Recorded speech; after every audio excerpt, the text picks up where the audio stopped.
Евангелие от Луки, 7 глава, 29 стиха по 35. Я проповедую сегодня о чем? О чем я проповедую сегодня?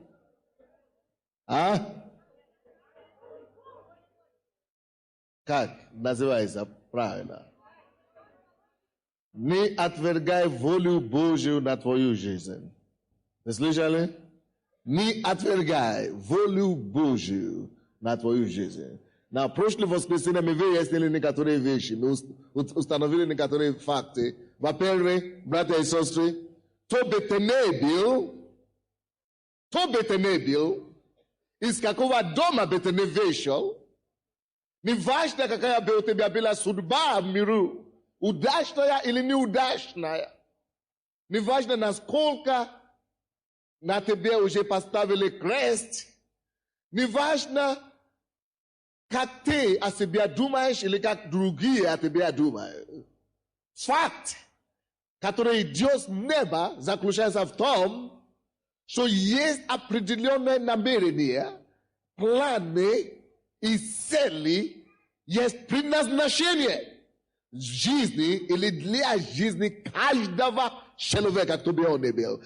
Бог не создает и не образует, не создает что-то случайное. Братья и сестры, смотрите на меня. Ты был в плане Божьем. Ты не случайный. Когда Бог решил тебя родить и создать тебя в утробе матери, Он имел определенное предназначение для тебя. Ты не случайный, ты не потерянный человек. Значит, если ты был потерянным, то во Христе Иисусе ты найден.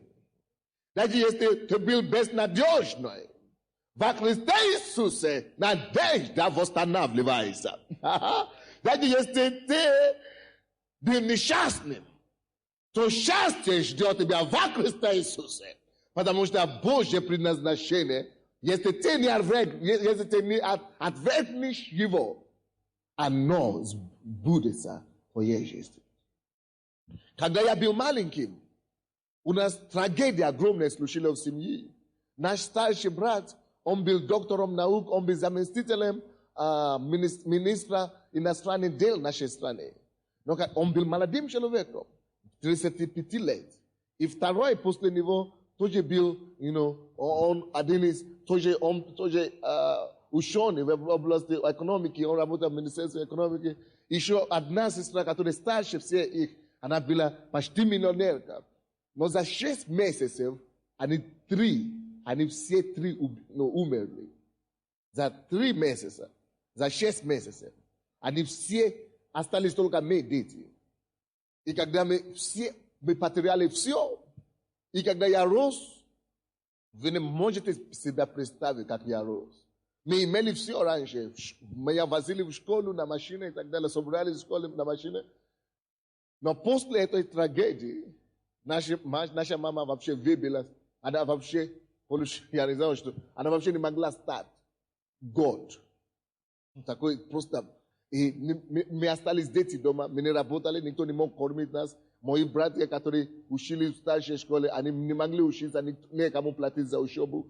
Чтобы мне учиться, мне пришлось с утра идти на рынок с 5 часов утра, чтобы продавать товары какие-то, констовары, а потом в 8 часов побежать в школу. Это было очень тяжело. И я думал часто, почему это случилось с нами? Мы были верующими, такие религиозными. Ходили в церковь, но мы не знали Бога. И кто-то говорит, это проклятие, кто-то говорит, это сделали нам, но кто его знает. Неважно. Но я очень часто из-за этого думал, Господь, зачем ты меня оставил живым? Лучше бы, чтобы я умер тоже. Мой старший брат пытался закончить жизнь самоубийством. Даже он имел специальный план, что нам не за что жить больше, чтобы всех нас, чтобы мы все планировали, чтобы мы все закончили самоубийством в один день.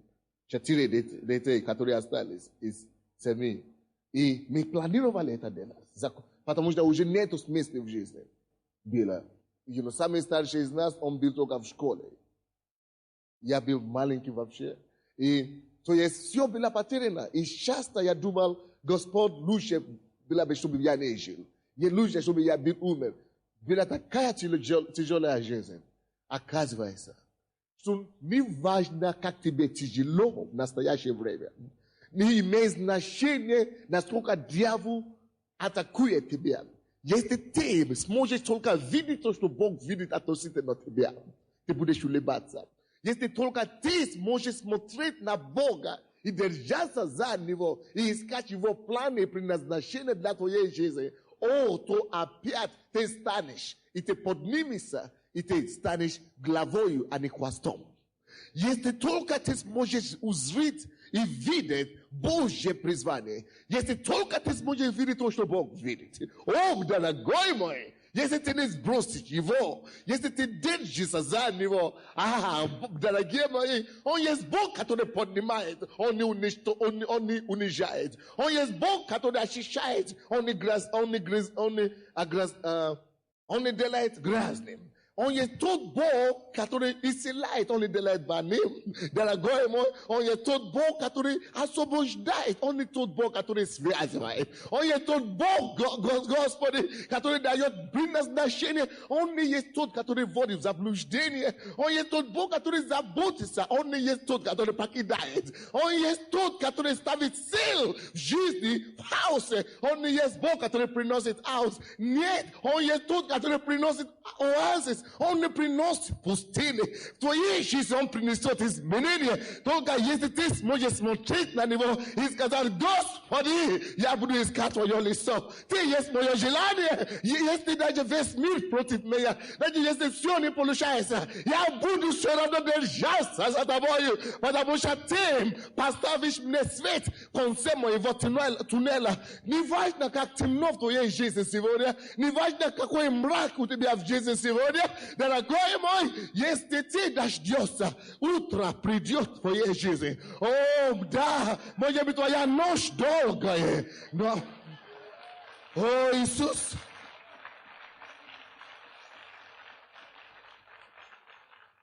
Может быть, у тебя длинная ночь, длинная темнота, как будто эта ночь непроходимая ночь. Непроходимая, слишком длится. Сколько это длиться будет? Сколько это длиться будет? Я имею новость для тебя. Не важно, насколько длинна или насколько длится ночь, все равно заря наступит. Заря пробуждения, заря нового дня, новый день наступит, новое и славное утро придет.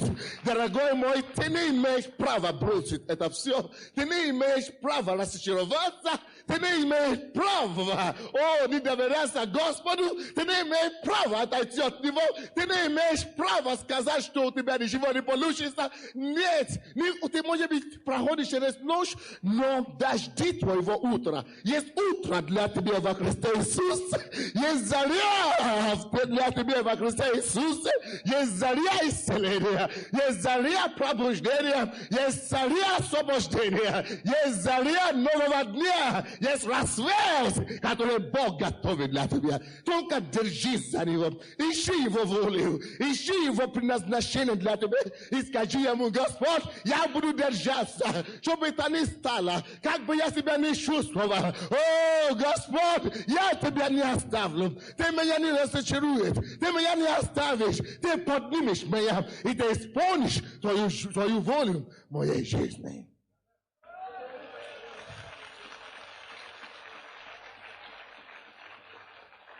То ты такой, один из тех людей, которые разочаруются, или те, которые верят до конца.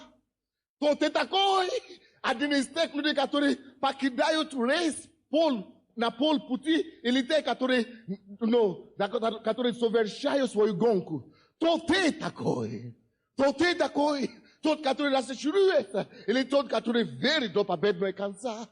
То ты такой, будь человеком положительного, будь человеком, человеком веры, который верит, что будет ему ответ и будет ему изменение. Поэтому мы проповедуем вам об этом. Не отвергни волю Божию для твоей жизни. Какая бы безнадежная ситуация твоя бы не была, если ты не отвергнешь его волю на твою жизнь, то есть надежда для тебя. Как бы тяжело тебе не стало сейчас, если ты с своей стороны не сбросишь это дело, если ты не оставишь его, если ты не отвергнешь волю Божию для тебя, о, я тебя могу уверять, дорогой. Я тебя могу уверять, что есть свет в конце туннеля для тебя. Если ты только не сбросишь, это дело, не отвергни волю Божию для тебя. Давайте, здесь написано, 29 стиха. И весь народ, слышавший его, слышавший Иисуса, и метари, воздали славу Богу, крестившись крещением Ионовым. Но 30 стих говорит нам, а фарисеи и законники отвергли волю Божию о себе, не крестившись от него.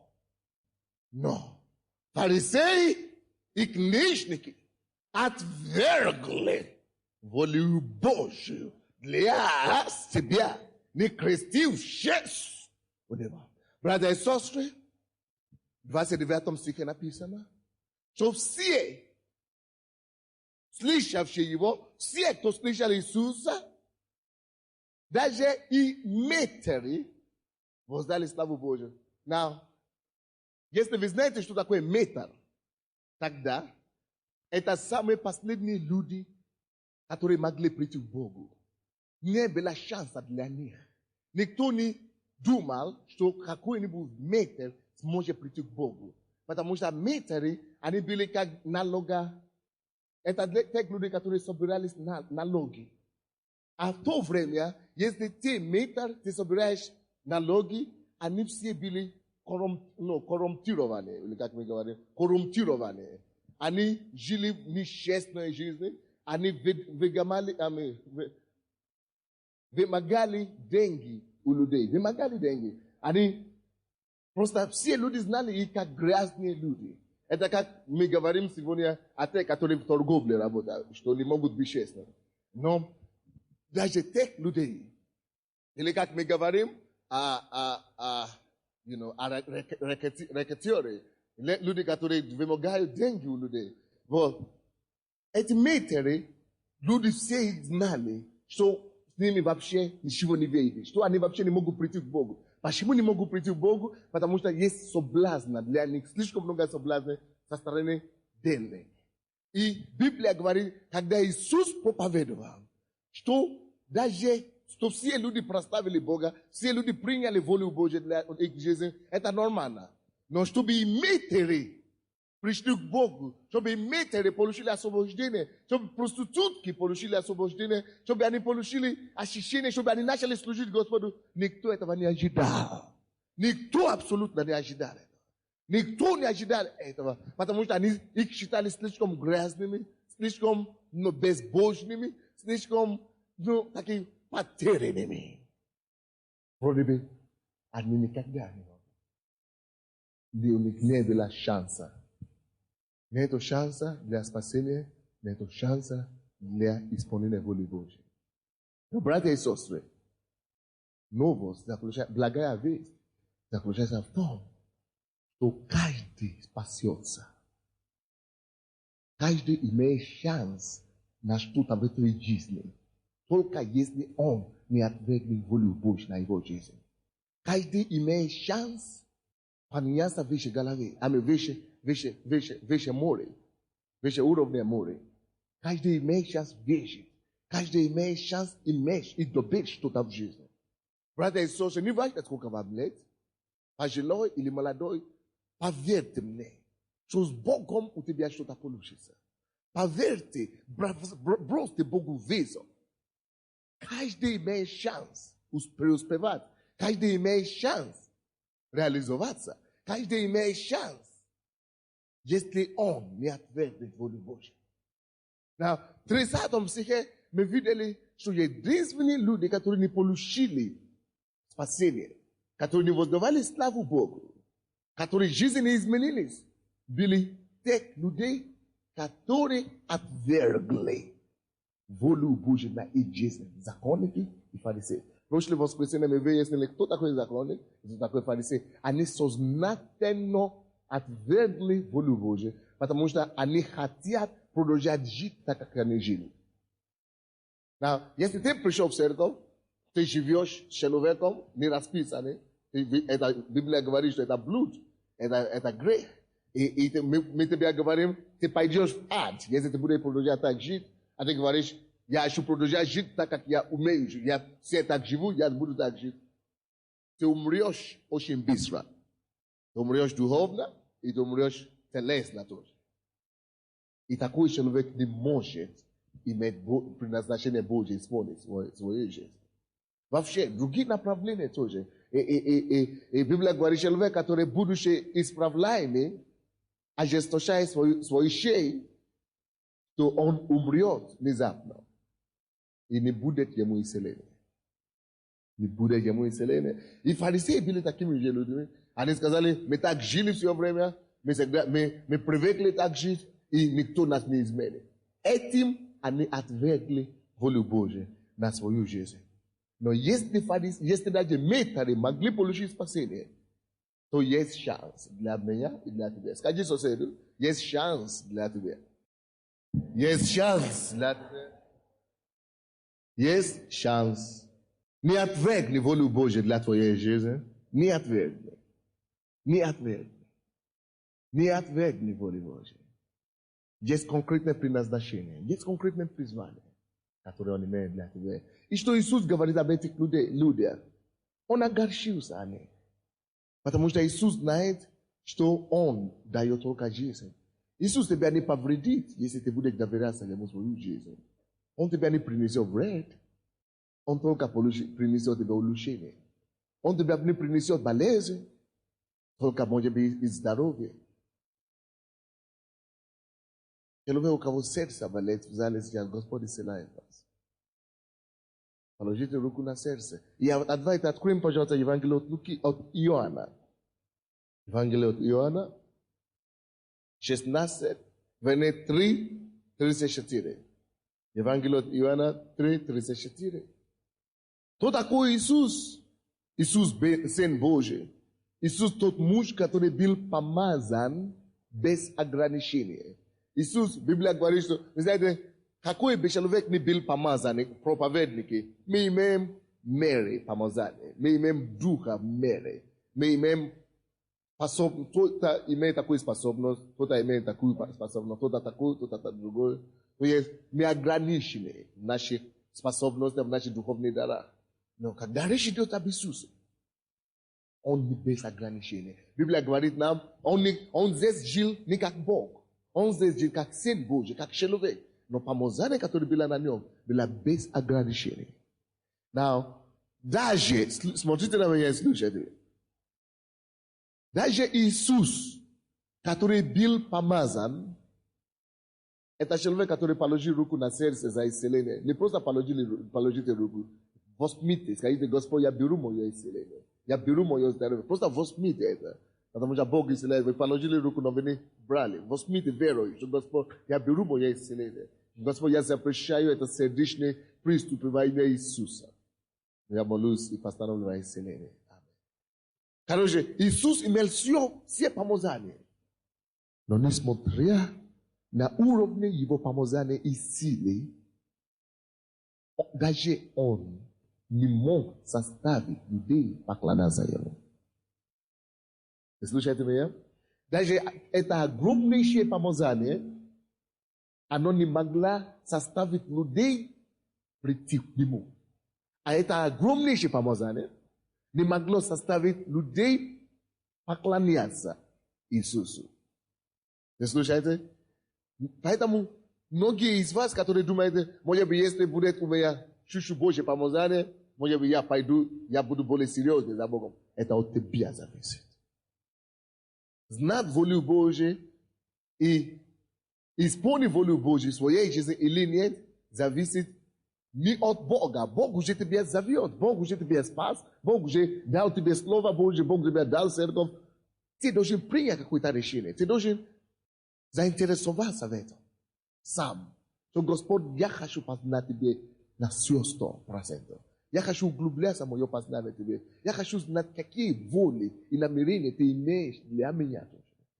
То есть у Иисуса было огромное помазание, но он проповедовал тот же самый проповедь и метрам, и фарисеям, и законникам, и всем людям. Все остальные пришли, а законники и фарисеи говорили, нам это не нравится. Нет, я привык вот так жить. И они потеряли планы Божьи для их жизни. Братья и сестры, будь гибким в руке Божьей. Отдай себя ему, говори, Господь, что ты хочешь для меня? Я отдаю себя. Я абсолютно буду делать то, что ты хочешь. Я абсолютно буду поступать так, как ты хочешь. Я не буду вести себя. Ты веди меня, Господь. Так что, если ты даже будешь бегать с одной церкви в другой, это тебя не спасет. Иисус тоже, он проповедовал, может кто-то говорит, что Иисус недостаточно сильный, ее помазание недостаточно. Это ложь. Он не было все помазание. Но потому что человек не захотел, они потеряли волю Божию на их жизнь. И посмотрите, 3 глава, 34 стих. Там об этом написано. Евангелие от Иоанна 3:34. Ибо тот, которого послал Бог, то есть Иисуса, говорит Слово Божие, ибо не мерою дает Бог Духа. Ему Бог дал Иисусу не мерою Духа. Это помазание, то же самое слово. Помазание Бог дал Духу Святому Иисусу не с ограничением, не мерою. Как мы с вами, которые имеем с мерою, но все равно люди пропустили волю Божию на их жизнь. О чем это говорится? То, что вы ходите в эту церковь, слушайте внимательно. То, что ты ходишь в эту церковь, это еще не значит, что ты попадешь на небо. Слушайте, дорогой. То, что ты ходишь в эту церковь, это еще не значит, что ты попадешь на небо. Не важно, сколько ты даешь десятину. Ты можешь дать $100 миллионов в год. Пожертвование. Если ты не живешь правильно, если ты не поступаешь по Слову Божьему, если ты слушаешь с одного уха и с другого выходит, дорогой мой, я вас не знаю. Иисус скажет в конце концов. Вы знаете, что есть люди, которые ходят в эту церковь и живут точно таким же образом, как любой неверующий живут в миру. Они ожесточили свое сердце. Они слушают и делают противоположное. Они ожесточили свое сердце и они отвергли волю Божью на их жизнь. Как этот фарисей и законники. А Библия говорит, что без святости никто не увидит Царство Божие. Говорит, что это, разве это страшно пить, выпивать? Ну, раз в году или раз в месяц, на день рождения. Они правильно, Бог все равно тебя видит. Разве это страшно, я же не замужем иметь любовника? Или, наоборот, любовницу. Бог тебя видит и судит его возле твоей двери. Поэтому ты не можешь обмануть Бога. Давайте не будем ожесточать свое сердце. И Иисус ходил с этими людьми. Он проповедовал им. Но они делали по своему своему. Хотя у Иисуса было все помазание. Так что не помазание только тебя изменит. Да, помазание тебя делает, поможет, и делает толчок тебе. Поможет тебе подняться, но ты сам должен принять крещение, в конце концов. Понимаете меня? Чтобы знать волю Божью на твою жизнь, да, помазание тебя поможет, сделает толчок тебе, но в конце концов ты должен принять решение, Господь, я хочу знать твою волю, и я это буду исполнять. Вы понимаете, да? То есть, чтобы ты мог быть таким человеком, который Бог тебе очень делает, да, помазание и слово откроют тебе глаза, но ты должен принять решение, держать эти глаза открытыми или закрыть глаза обратно. Вот, у Иисуса было помазание без меры, но все равно эти люди не спаслись. Потому что это не дело Духа Святого. Евангелие от Иоанна 16:8. Библия говорит нам, что Дух Святой, Он приходит, чтобы облегчить мир о грехе, о правде и о суде. Он только будет тебя облегчить. Он тебя облегчит, что это грех. Если ты хочешь, прими. Если ты не хочешь, не прими. Но ты дождешься его. Ти прийшов равно прийдеш к нему на суд однажды.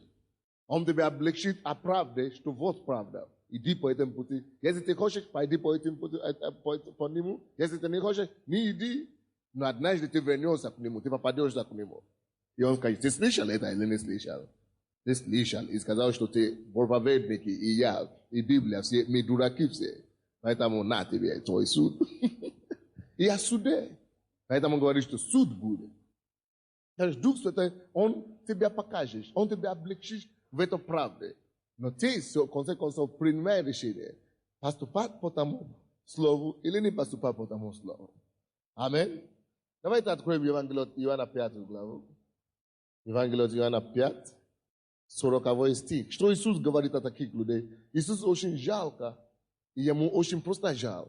Что он говорит людям истину, он проповедует им, он хочет спасти их, а не ожесточает свое сердце. 40 стих. Но вы не хотите прийти ко мне, чтобы иметь жизнь. Вы не хотите прийти ко мне. Он говорит им слово, а они свое говорят. Ему стало плохо. Он говорит, вы не хотите прийти ко мне, чтобы иметь жизнь. Потому что у Иисуса не смерть, а у Иисуса жизнь. Все то, что Иисус тебе предлагает делать, это тебя не повредит. Вы слушаете меня? Все, что Иисус тебе говорит в отношении твоей семьи, твоей личной жизни, это потому что это Его слово одухотворит твою личную жизнь, твою семью. Если Он говорит тебе что-то по поводу твоего бизнеса, прими это слово, потому что это принесет жизнь твоему делу, твоему бизнесу. Если Он говорит что-то в отношении своим отношениям с людьми, прими это слово, приди к Нему, возьми за этим словом, потому что это принесет жизнь твое взаимоотношение с людьми. Всякое слово Иисуса, которое мы принимаем, оживотворяет наши мертвые точки. Люди есть в зале, у которых зубы болят. Вы можете по вере принять ваше исцеление, Господь исцеляет вас. Всякое слово Божье принимает, дает нам жизнь. Она даже оживотворяет наше тело иногда. Поэтому мы получаем исцеление. Иисус об этом сожалел. Ему было жалко за этих людей, что они не пришли к Нему. Но вы не хотите прийти ко мне, чтобы иметь жизнь. Жалко, что вы не хотите прийти ко мне, чтобы иметь жизнь. Братья и сестры, давайте мы придем к Иисусу, чтобы иметь Его жизнь. Не просто физически. Вы знаете, эти люди же были возле Него, они были уже у Него. Но сердцем они были далеки от Него. Как ты пришел к Богу сегодня, братья и сестры, ты пришел к Нему, можно прийти к Иисусу физически. Он говорит же им, они были у Него. Он говорит, вы не хотите прийти ко мне. Они же здесь. Но это не поэтому, а потому что они были возле Него, но в сердце они были очень далеки от Него. Вы знаете, что это реально? Есть некоторые из вас, которые сидят сейчас, вроде бы вы меня слышите, вроде бы я громко говорю, вроде бы микрофон даже использую, и колонки стоят, но вас вовсе здесь нету. Спроси у соседа, ты здесь? Спросите у соседа, ну? Спроси у соседа, дорогой, ты здесь? Потому что некоторые не проснулся, пока вы не спросите у них. Вы знаете, возможно быть здесь, и на самом деле, физически плотью ты здесь, а на самом деле ты дома где-то, или вообще за 500 километров. У деревни, у матери, у бабушки, или на даче где-то там сидишь. Или размышляешь, где мой пьяный муж сейчас? Только Бог знает, чем он творит.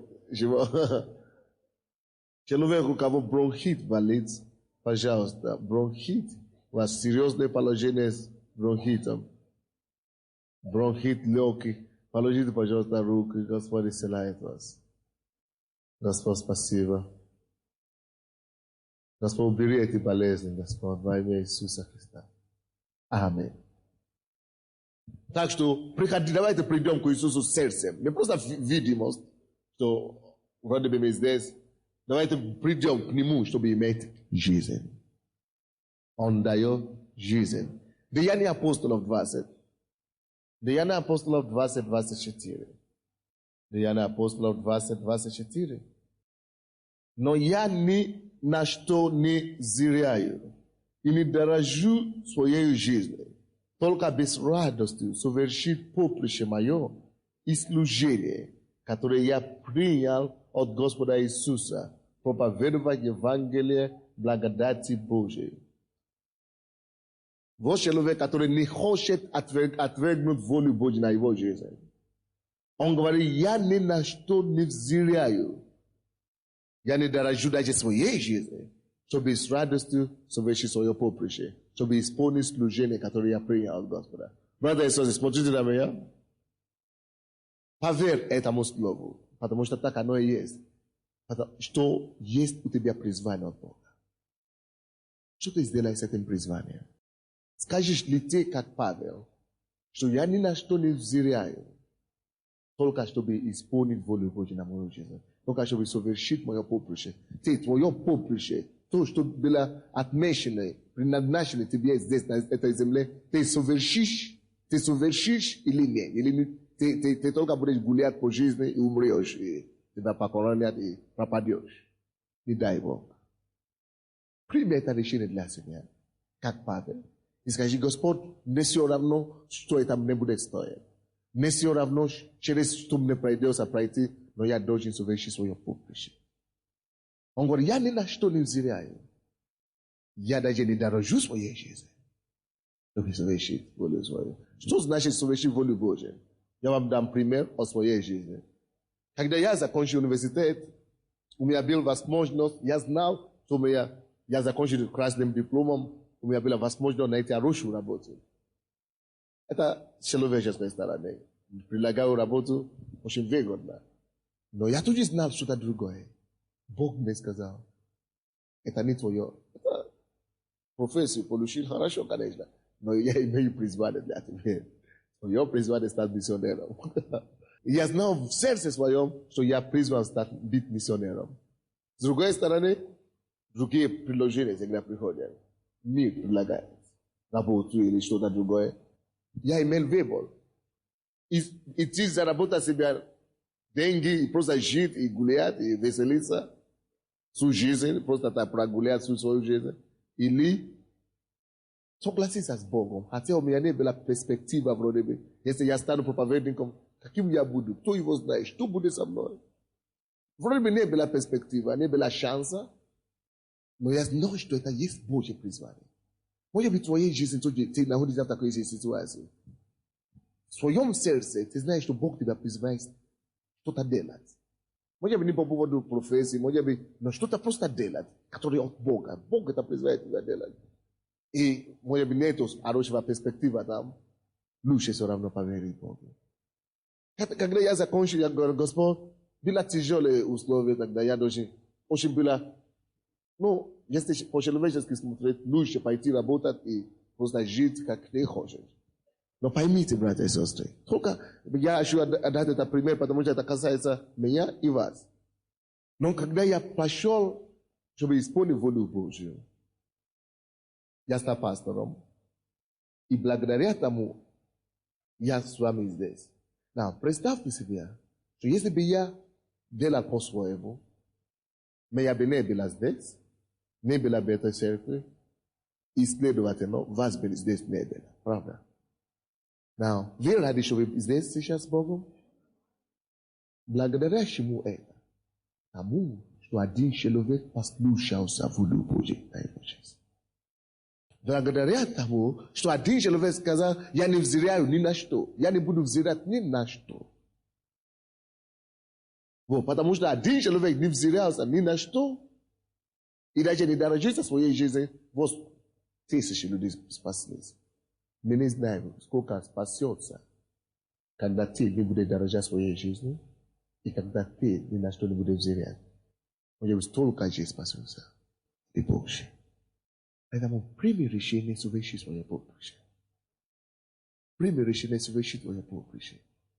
Концерт дня ты будешь очень рад. Когда я закончил университет, меня выгнали из общежития, потому что я должен уехать домой, потому что мой стипендий, государство перестало платить деньги. Мой стипендий закончилось. У меня не было права больше жить в общежитии. Aí está o para muita bolsa da missionária e onde dá os quarteiros. Bolsa da missionária e onde dá o quarteiro. Vai estar agora. Onde você está soslata no dela. To be expected for you ver gente tem brosses. Когда меня уже выгнали на улицу, я говорю: Господь, ну что, я готов жить здесь. Вот когда я сказал ему: я готов жить здесь, он дал квартиру. Он не дал мне квартиру, это одна бабушка там слышала, что это человек, который приходит учить нас в церкви, у него даже негде жить. И она есть 65 лет, у нее двухкомнатная квартира, ее дочка за границей. Возьми одну комнату здесь. Вот так я вышел с этого положения. Но на сегодняшний день я уже не живу с бабушкой. Уже лучше стало. Что это значит? Когда ты веришь Богу, Бог тебя не оставит в этом положении, где ты был. Он тебя поднимет больше. Когда ты держишься за его призвание. Поэтому, может быть, несмотря на это, просто прими одно решение. Я должен совершить свое поприще. Может, вначале тяжело, когда ты принимаешь решение служить ему, все тяжело, наоборот пошло. Но держи до конца. И ищи того, чтобы именно делать то, что он призывает тебя делать. Чтобы совершить это поприще, чтобы исполнить его волю в твоей жизни. Просто ищи исполнять волю Божию. Старайся угодить ему все время. Не будет всегда плохо. Есть свет концертунела. Есть славное утро после темной длинной ночи. Есть утро, которое ждет. Поэтому просто одно делай. Держись за курс. То, что ты чувствуешь, что Бог тебя призывает делать, держись за этим. И спеши за него. Иди за ним. Аминь. Это люди, все люди, которые успели, и все люди, которые добились что-то в Боге, они есть люди, которые не сбросили на дороге. Павел, он сказал: я ни на что не взираю и не дорожу своей собственной жизнью. Вот такие люди добивают что-то для Бога. Вот таких людей Бог использует до конца. Вот таких людей одни становятся великими. Только без радости соверши поприще мое и служение, которое я принял от Господа Иисуса. По поверовать в Евангелие, благодати Божией. 27 стих. Ибо я не упускал возвещать вам всю волю Божию. Это человек говорит, что он сам работает и старается угодить Богу и исполнить всю волю Божию в его жизни. А также говорит, что и вам также. Я не прекращал возвещать всю волю Божию. Чтобы вы также стали, как я. Чтобы вы также могли совершить Божье поприще на вашей также жизни. Аминь. Вы думаете, что вы будете искать волю Божию? И что вы совершите эту волю Божию на вашу жизнь? Давайте вернемся к последнему месту Писания от Луки. Мы прочтем это. 30 стих. 7 глава. А фарисеи и законники отвергли волю Божию о себе, не крестившись от него. Фарисеи и законники отвергли волю Божию на тебе. Братья и сестры, Бог никого не посылает в ад. Мы сами себя посылаем в ад, когда мы отвергаем его волю на нашу жизнь. Не будь фарисеем, не будь книжником. Давайте будем обнимать волю Божию на нашу жизнь. И скажем: Господь, чтобы это не стоило, я исполню свою волю на мою жизнь. Давайте преклоним нашу голову, поговорим с ним. Помолимся. Скажи ему: Господь, я не отвергну свою волю на мою жизнь. Я исполню свою волю. Совершенную волю на мою жизнь. Помоги мне, Господи. Чтобы не стать фарисеем, которые только хотят жить в грехе по-старому, так как жили, заблуждены, и в буквах, не в духе. Скажи ему: Господи, я хочу жить в духе, я хочу угодить Тебе, я хочу ходить перед Тобой. Все, на что Ты меня призываешь, я хочу исполнить и совершить. Не взирая на себя, на мою жизнь, Невзирая ни на что, даже не дорожая своей собственной жизнью, я исполню твою волю. Скажи ему, я исполню свою волю. У меня получится. Я дойду до конца. Я не сброшу на дороге. Нет, я буду держаться. И будет мне благо. Мы молимся, помолись Господу. Поговори с ним, один на один, о своей жизни. Он говорит, только чтобы с радостью совершить мое поприще. С радостью. Только тот человек, который не бросит волю Божью на его жизнь, живет радостно. Скажи Господу, я ищу, чтобы ты вернул мне свою радость. Когда я буду жить по твоей воле, Господь, дай мне совершить поприще мое с радостью, с радостью, с радостью, с радостью. Чтобы ты ушло с меня всякое недогадование, всякое депрессия, всякое угнетение, и чтобы радость твоя восторжествовала в моей жизни. Господь, во имя Иисуса, мы уже слышали Твое Слово и Твою волю на нашу жизнь. Мы не хотим отвергнуть Твою волю на нашу жизнь, как фарисеи и законники. Мы хотим знать Твое предназначение, то, к чему Ты призываешь нас. И мы хотим исполнить каждую волю Божью на Его жизнь. Мы хотим совершить наше поприще с радостью. Я прошу Тебя, Господь, Ты видишь каждое сердце. Боже мой, исполнить желание каждого сердца во имя Иисуса. Помоги каждому человеку быть таким человеком, кого Ты призвал его быть. Помоги каждому человеку исполнить Твое предназначение, Твое призвание на его и на ее жизнь во имя Иисуса. Всякое заблуждение мы запрещаем, всякое искушение отойти от воли Божией мы разрушаем. Во имя Иисуса утверди, Господь, нас Твоей волей. Утверди нас, Господи, Твоей совершенной волей. Во имя Иисуса Христа. И весь народ сказал Аминь. Человек, у кого бедро болит в зале, левое бедро, пожалуйста, положите руку на себя, Господь исцеляет вас. Если что-то держит вас в зале от того, чтобы исполнить волю Божию, и вы нуждаетесь в особенной молитве, вы знаете, что что-то мешает вам, вы бы хотели исполнить волю Божию, вы бы хотели угодить Богу, но что-то мешает вам, и вы это знаете. Поднимите, пожалуйста, вашу руку, и я помолюсь за вас. И скажите своими словами Богу, что это, что мешает вам. Попросите у Него, чтобы Он мешался, и я буду молиться за вас тоже. Чтобы Он мешался в эту ситуацию, чтобы Он разрешил это дело, чтобы Он убрал эту преграду, и чтобы Он освободил вас на то, чтобы угодить Ему.